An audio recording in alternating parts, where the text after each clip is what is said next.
If we don't do something now, he'll become a bigger monster than his father ever was.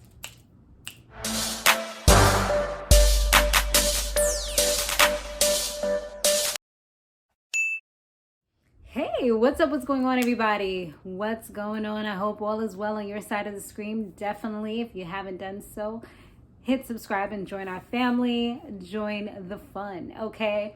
And also make sure you hit the like button and share this video wherever you like to share videos. Now let's go ahead and talk about this episode, y'all. Like, this episode was action-packed. Like, I was really sitting there like, yo, on the edge of my seat. I might even watch it again because, you know, the first time I had to sit there and I had to type. So I was like stopping a few times. I might just watch it again. I ain't gonna lie to y'all. So anyways, Drew, he's like an official killer now. Like, killer for real. All right, because his dad had him go with him on a run. And they killed that Kenzo dude. And he thought that they was gonna give the girl that he was doing at that time. He thought she was gonna get a little mercy or whatever, but no. Lorenzo made sure that the other guy took care of that because he was like, nah, I can't have nobody identifying you. You know, I gotta keep you safe. So yeah, it's terrible because at the end of the day, she was just an innocent bystander that was just chilling there. But as we've seen in the past with Ghost, you know, remember that Hispanic girl, like, loose ends do mess stuff up sometimes. So I guess he had to do what he had to do. But Drew was definitely shocked about that. Like, he wasn't ready for it. So Monet, she was being like challenged kind of by Frank's girl. I remember they had a little moment there. But let's get back to Tyreek. So now Tyreek, he's trying to make sure that Braden's family doesn't get caught up in the whole mess situation that he's about to unleash on them, because you know, he's trying to get photos or whatever so he can give to Tate as a kind of like, you know, you pat my back, I'll pat yours. Like, at the end of the day, Tate helped him to stay out of prison for at least the time being. So now he has to repay him, and the way he has to repay him, their little contract, or, you know, hood tract, was that he has to supply him with things on the politician that is running so that Tate can get back into politics, because, you know, he was trying to be governor and he got messed up. So, you know, now he's trying to get back where he's supposed to be, you know, get in office like he planned to do. So he pretty much was able to see some pictures that Braden had. The only thing is that he doesn't want Braden's family involved because it was something about like blackface or whatever. And Braden doesn't even want those pictures going out because that's, you know, the politician is close to Braden's family and it might come back to them, because how you got somebody in your event or your party or whatever wearing blackface, like, why is that acceptable? Why is that okay? And you're guilty by association lots of times when it comes to like celebrities, politics, and all those types of things. Like, they will try to find anybody that you're close to try to take you down as well. So, yeah, Braden wasn't really feeling that. Braden didn't want to give him the picture either. So, but he did talk to Tate about it. And Tate's like, I don't care about any little thing that you have going on with him. That has nothing to do with me. You won't have to repay me. And that's just it. At the end of the day, like, I don't care, you know? So Paula, remember Paula? She meets up with Davis. And, you know, the reason why is because she could have possibly been an alibi for Tyreek, because he did meet her the night that everything had went down with Professor Reynolds, where he got shot. But she's like, the timeline doesn't match up. And let me tell you something. This woman, she came dressed to kill, okay? That's how we just say it, dressed to kill. She was ready, all right? She was, but at the end of the day, she's a woman scorned as well, because David did her dirty. And she wasn't with it. She was like, he already knew he was going to have problems, but he tried, you know? But it didn't work out. She pretty much said no. I ain't gonna purge myself, because they're going to ask, why was I over there? And I'm going to have to say the truth, which is I was over there because I was showing him a tape of where he admitted that he killed his father, who was taken by the person that you're currently working with. Yeah, I don't think that will bode well. So, yeah, she wasn't with it. And Tyreek, he ended up showing up back to school, and of course, Carrie, she's acting all crazy too. Like, she ain't effing with him. She seemed like she don't even want him in her class anymore, the way she's acted. But Lauren was ready for that ass, because Lauren, you know, she decided to get a little debate started, but it kind of backlashed on Lauren in a little bit, because somehow it went into the police, mistreatment of people, which led to the fact that Lauren's room had gotten raided, which she never told Tyreek about. So now he looking at her cross-eyed like, how come you never told me about that? And she's just like, you know, I didn't need to talk about it or whatever. And, you know, it's just kind of making things look a little bit weird. So yeah, but I mean, it is weird, but it was supposed to look that way. When Tyreek, he ended up speaking to Davis and Sachs about the fact that she could possibly, you know, be connected somehow, or if she, at all, just for the simple fact that he heard about the raid and all that stuff, like maybe they were holding something over her head or whatever. Sachs asked to see a picture, and when he saw the picture, he brushed it off, just said, you know what, maybe you should just stay clear because you can't really trust anybody right now. But after Tyreek had left, he told Sachs, like, I did see her. They're definitely using her. She was in the prosecutor's office. So now they got more information, more insight, and they're seeing how things is like kind of connecting together. She's supposed to be like one of those confidential witnesses or whatever. And plus, remember, they got all the information from her little rollie. So yeah, not cool at all. They're definitely getting clever with the whole rollie situation. I didn't know that they would have that in Rolex.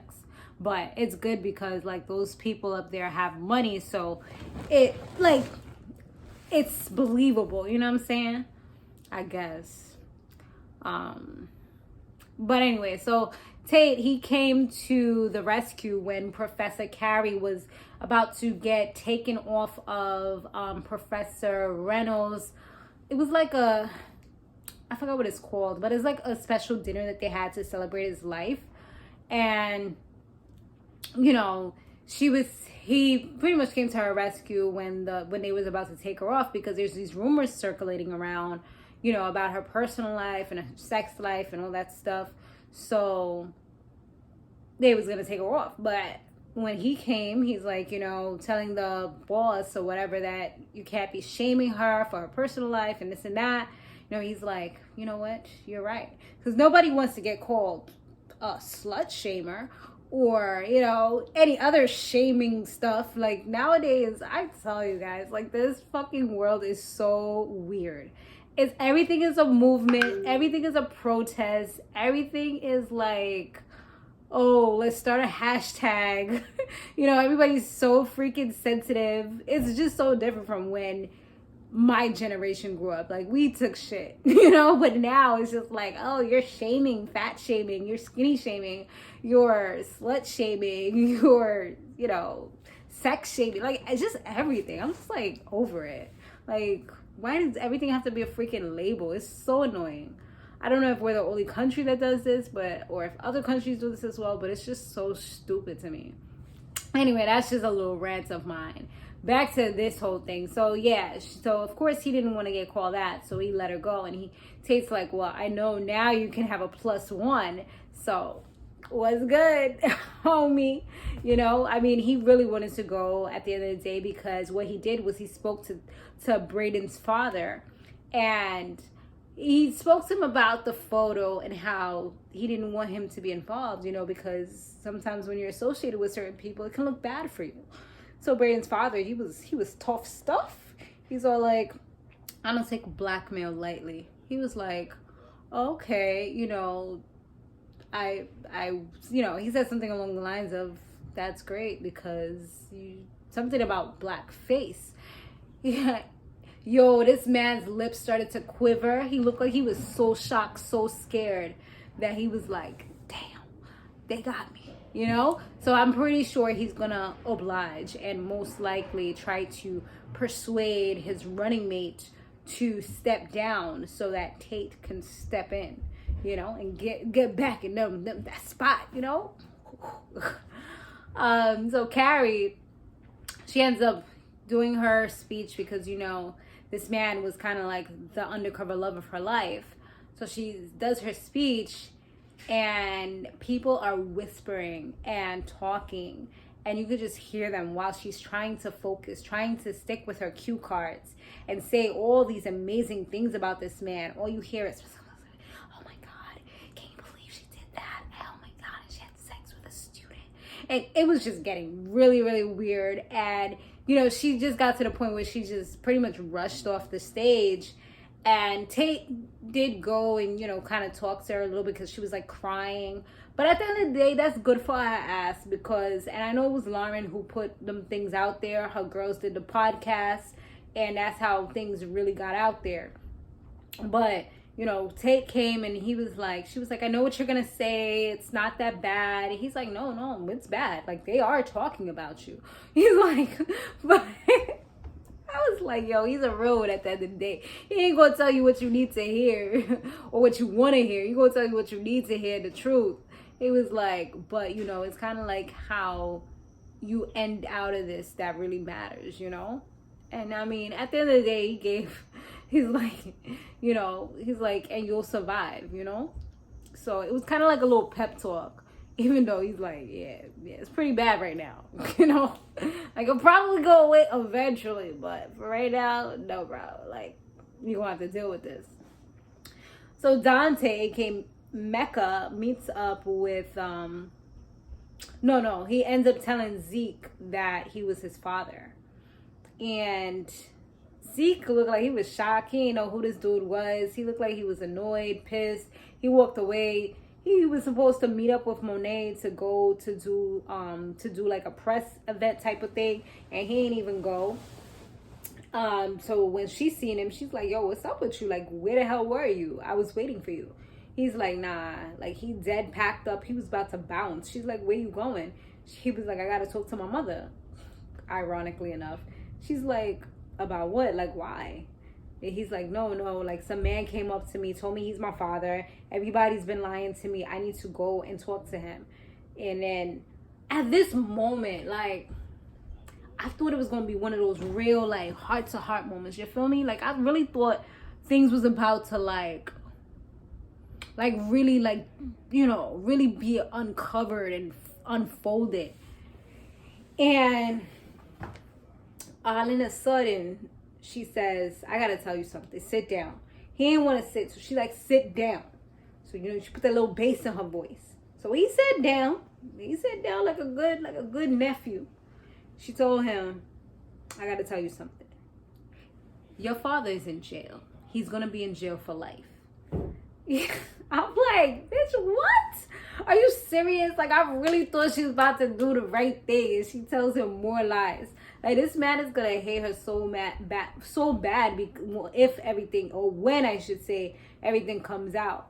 Because the man even showed him the tattoo that he had on his arm with the word Ezekiel. It's a Bible verse, you know what I'm saying? Like, he showed him all that, and he's just like, no. Like, she's just like, he's just some dude trying to get a come up. Don't listen to him, like. And then she ends up going to see him, and she tells him, like, pretty much to stay away. He's like, I want to see my son. Like, so now we find out a little more about the story. We find out that her and Dante were together. She was 16 years old. So she wasn't able to really make all the choices on her own. So I'm assuming that's probably why she ended up giving the child to her, to her sisters, so that nobody would know that she was pregnant. Because if I stand correct, I feel like he's probably the oldest. And then maybe shortly after, that's when she got in a relationship with Lorenzo, where obviously, Kane came next, and then all the other kids that followed. So I'm assuming that that's how it went. But yeah, pretty crazy how that's going. And so yeah, and he had gotten arrested, so he wasn't there at the time, because she's like, you wasn't here. He was like I got arrested, and then I went to the military.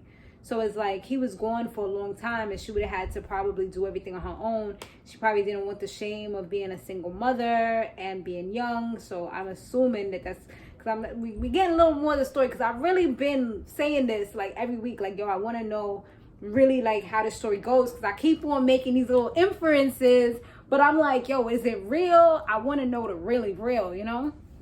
So now we got a little more. So let me see what happened next. So a lot of the good people was coming in this episode. We had Tamika show up again, and well, she came to see Tyreek. She had like a few scenes in here, and she ends up telling him that he should probably try to get a deal. He could go to jail for 5 years. He would just have to snitch. And that's like a hard no for him, because he's like, at the end of the day, like, my sister would end up in foster care. And what's to say that she's going to be safe, or that my grandmother's going to be safe, or I'm going to even be safe while I'm in prison? Like, that's like, you don't know how this works, you know? Like, yeah, 5 years compared to whatever amount of time they would prefer to give him would be great. But it's not a good, you know, it's not a good look. There would always be a target on pretty much his whole entire family's head. So it wouldn't work out too good. So now Dante and Lorenzo ends up meeting up, because now Lorenzo wants to have, you know, a direct seller or whatever. At first, Kane didn't want them to meet up. He was happy because obviously he was able to still get some products or whatever. He was good. Now he's not the middleman anymore, so he can't skim off anything in order to keep him and Monet, you know, with the money flowing. Now everything is gonna be funneled through just Lorenzo, so they don't got a business right now. So it's crazy because they all hugging it out, you know, doing the bro thing, you know, coming up with a deal. And Lorenzo don't have a clue who this guy is, but yet Dante pretty much knows everything about him. Like, he knows about his family. He knows, you know, he's working with his son.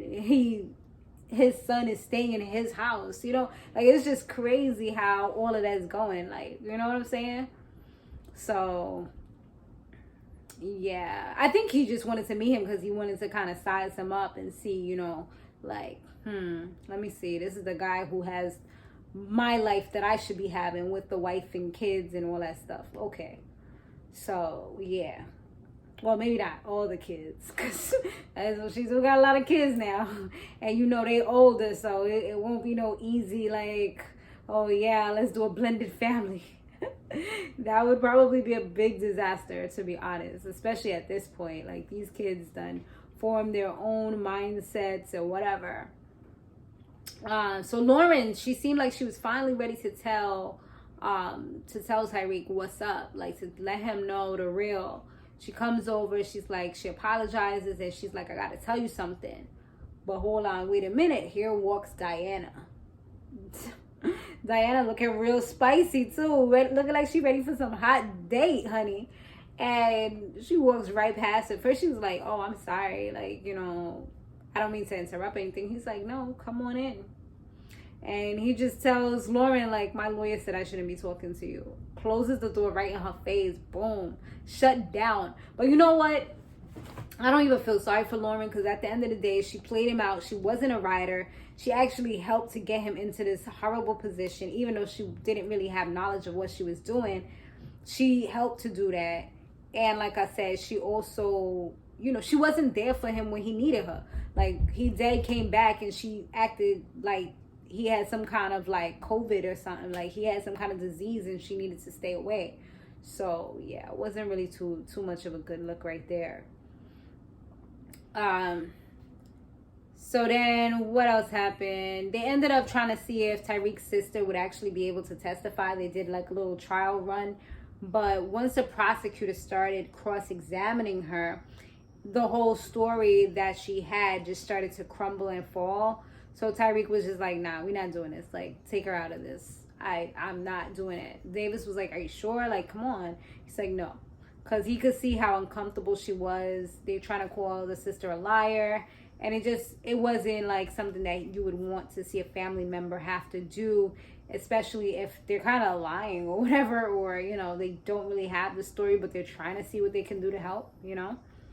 So yeah, it would have definitely just kind of crumbled on the stand. So it was better that they did it like that and just knew like, yeah, we're not going to do this. Not my sister.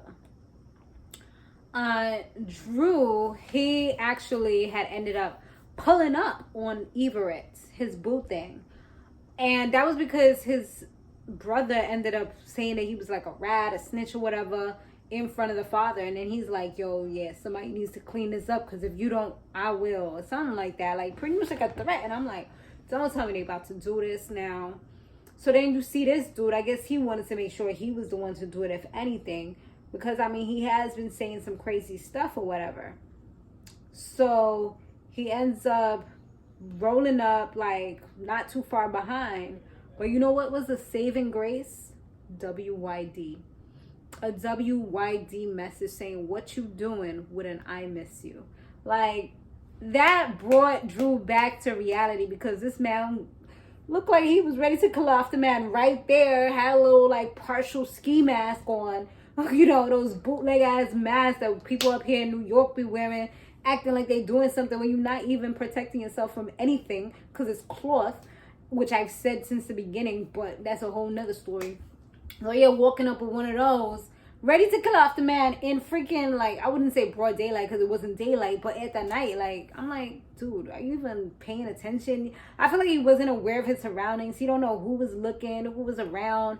Like, he was just ready. Like, no, this is not how you do it. Like, you need to really practice because you about to really, like, mess your whole life up, bro. Like, seriously.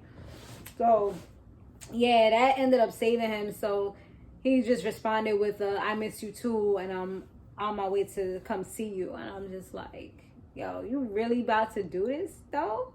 Like, you would never be able to forgive yourself. I think that this guy will have so much trauma if he kills the one guy that he finally was able to be, like, you know, not even fully free because this dude's still in the closet, but kind of free with, you know? I think he probably took his virginity or whatever. I mean, I think that's what I remember from the last one, but who knows? But, you know, so that would have definitely been traumatizing for him, I'm sure. And then this idiot, it was like everybody was pulling up and being stupid. This idiot Kane pulls up on freaking Davis in his car, talking about some, oh, you better make sure my name doesn't come up, you know, when you're doing Tyrese's trial, and trying to like intimidate him. And you could tell like Davis, he was scared, but he kept it gangster. You know what I'm saying? Like he was going down like a Jeep. You know, he's just like, he talked through it, and even though he probably had a little bit of shit in his pants, he definitely made sure that he kept his calm and said what he had to say. He's like, the only way that your name is going to come up is if he goes down. He was like, I know what you did, that you put it in his room. This is the reason why everything is happening, because you did that. This is the only reason why he's on the stand right now, is because you was the idiot who did this, you know? Like, pretty much letting him know about himself. Like, dude, you need to think before you do things. Like, don't do things based off emotions. You gotta think before, especially if you're trying to be like this big time person. Like, he acts too much off emotions. That's probably the reason why the father don't really want him running stuff, because he's like that. Like, he's good to be like the shooter dude, but he's not good to like run a business. That's the problem. So yeah, he ends up doing that, and obviously he let him live because he realized like, yo, if I do this and he goes down, like, it's really gonna be worse. He was like, he hasn't even mentioned you at all, you know what I'm saying? But before Davis pulled off, he let him know, like, okay, tell your mother I said hello, Kane. I'm just like, yo, this dude, like, even if Davis didn't know, like, you pretty much just let him know, and you just pretty much confessed to everything. So now he knows for sure that Tyreek is really innocent. He knows that because dude just pretty much implemented himself by saying all the things that he said, you know. And Monet obviously is his mom, and she's the one like, oh, make sure my family's name stays out of this. And he knows her kids most likely. So yeah, you just pretty much, and he's the only dark-skinned, only kid that is a guy that's dark-skinned. So, yeah. He sees your eyes. Stupid, yo. Mad dumb. So Sax and Tamika, they tried to get like a 5-year type of deal for like with the prosecutor or whatever, but Davis, he didn't even know about it. But at the end of the day, Tyreek wasn't with it. He was like, nah, I'm not doing that. I'm not snitching. And it looked like the prosecutor is mad because now she got to work, you know, or maybe just for the simple fact that she came up, she typed up the whole proposal. She was willing to give him this offer and he refused. So it's like now she has to actually, you know, do more work. Because now she got to get people to go on the stand. She's probably annoyed because they called her out to do this. She probably said no initially, but then said okay. And then it's like, he doesn't even want it. So what was the point of me doing all this, you know? But Davis ended up going to see Carrie after speaking with Sax because they realized that Lauren is involved in the situation, like for real, heavily involved. And that she's like a confidential person, the confidential witness or whatever. So he just lets her know, like, just know that she is going to be called up on the stand. She's like, oh no, she needs to be confidential because this could be her safety and this and that. Like, nah, you know what? You did this. You wanted to add her in here. So yeah, she has to get whatever comes after that. And that's just it. You know what I'm saying? So yeah, she pretty much completely lied to Lauren. And Lauren is really going to be, you know, she's going to be one of those who is going to snitch this lady out probably even more, maybe even, you know, tell the ethics board or whatever. I don't know. But I know Lauren's going to be super pissed because it's like everything that Carrie said to her was pure lies, including one of the main things where she didn't want to be like known to be involved in this types of stuff. So yeah, I was getting real spicy. I was almost thinking that this was going to be the season finale, the way things was going all juicy and good. But I read that there are going to be more episodes up until February. So that sounded great to me. All right, guys, thanks so much for watching. Be sure to, I will see you guys in the next one. Be sure to go ahead and subscribe if you haven't. Laters.